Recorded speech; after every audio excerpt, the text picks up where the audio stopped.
আপনাকে কেউ হিংসা করে এবং আপনার দিকে বদনজর দেয়, হ্যাঁ আপনার ক্ষতি চায়, আপনার সাথে কুফরি করে ইত্যাদি, তাবিজ কবজ করে, তখন আপনারও ক্ষতি হতে পারে।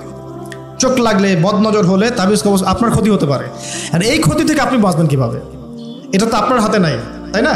কেউ যদি আপনাকে হিংসা করে, এটা তো আপনার হাতে নাই, আছে? নাই। একটা উপায় হচ্ছে মানুষের থেকে নিজেকে যত পারেন আড়াল করার চেষ্টা করেন। এই যে বারবার বলি না, এত শোডাউনের দরকার নাই, ফেসবুকের দরকার নাই, অনলাইনের এই যে ছবি টবির দরকার নেই, এমনি এমনি বলি না। আমরা চাই যে মানুষ থেকে যতটা পারি আড়াল হতে, যতটা সম্ভব। কারণ এখন তো এর চেয়ে বেশি কিছু পাচ্ছি না, এতে ক্ষতি আছে, মানুষের চোখ লাগে। এখন আপনি বাঁচবেন কিভাবে? প্রতিদিন সূরা ফালাক, সূরা নাস, ইখলাস সকাল সন্ধ্যা 3 বেলা করে, সকাল সন্ধ্যা 3 বার করে সূরা ফালাক, সূরা নাস, সূরা ইখলাস। প্রত্যেক নামাজের পর আয়াতুল কুরসি, ঘুমানোর আগে আয়াতুল কুরসি, সূরা বাকারার শেষের আয়াত, সূরা মুলক।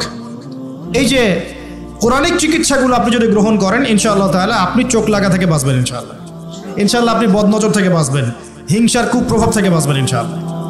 এগুলো কিন্তু হেলা কথা বলছি না, এটা এত মারাত্মক। নবী সাল্লাল্লাহু আলাইহি ওয়াসাল্লাম বলেছেন যে চোখ লাগা বদনজরগুলো এত মারাত্মক যে একটা জীবন্ত উটকে রান্নার পাত্রে নিয়ে আসতে পারে।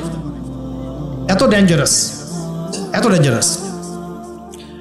তো হিংসা করবেনও না, হিংসার শিকারও যেন না হন। এই জন্য সূরা ফালাককে বেশি বেশি তেলাওয়াত করবেন। কুল আউযু বিরাব্বিল ফালাক মিন শাররি মা খালাক ওয়া মিন শাররি গাসিকিন ইযা ওয়াকাব ওয়া মিন শাররিন নাফাসাতি ফিল উকাদ ওয়া মিন শাররি হাসিদিন ইযা হাসাদ। আমি হিংসুকের হিংসা থেকে আল্লাহ তোমার আশ্রয় চাচ্ছি যখন সে হিংসা করে।